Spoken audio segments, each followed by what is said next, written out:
ઘનશ્યામસિંહ મારા નાના ભાઈ તરીકે છે. 15ની કોર્પોરેશનની ચૂંટણીમાં મારી સાથે જોડાયા હતા. ત્યારે મારે સામાન્ય ચૂંટણી હતી. જેન્ટ્સમાં બે સામાન્ય ઉમેદવાર હતા. મારા સાથી ઉમેદવાર તરીકે મેં લડાવેલા છે, મેં એને જીતાડેલા છે. એ સમયે હું હારી ગયો હતો, છતાં મેં કોઈ ઓબ્જેક્શન નથી દીધેલા, નથી હું નારાજ થયો ક્યારેય.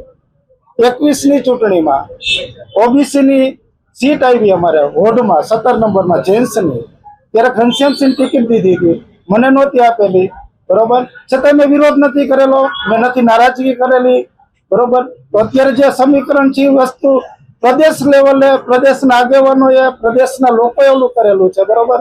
મારા પાર્ટીના નેતાઓએ જે નિર્ણય લીધેલો છે એ મને શિરોમાન્ય છે. એ ઉપરાંત વોર્ડ નંબર 6માં, વોર્ડ નંબર 13માં, વોર્ડ નંબર 16માં અમારા જ્ઞાતિના ઉમેદવાર છે, છતાં નથી પાર્ટી ટિકિટ દીધી. અમે તો વિરોધ નથી કરતા કે વોર્ડ નંબર 6માં અમારા ઉમેદવારને ટિકિટ દેવાનું છે, વોર્ડ નંબર 13માં અમારો ઉમેદવાર આવે છે, વોર્ડ નંબર 16માં આવે, અમારે સમાજને નથી દીધો. તેમાં જેનીબેન નો આક્ષેપ કેવો જ્ઞાતિ સમીકરણનો કે કોઈ વસ્તુનો?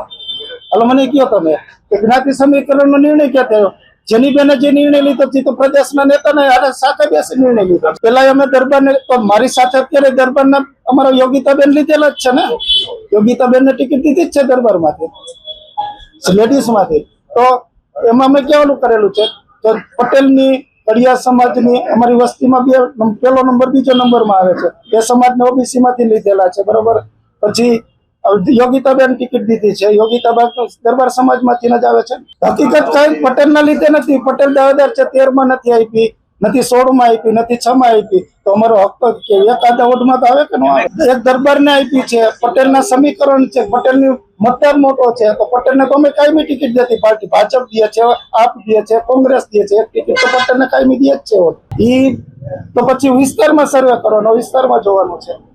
એમાં હું કઈ ન શકું.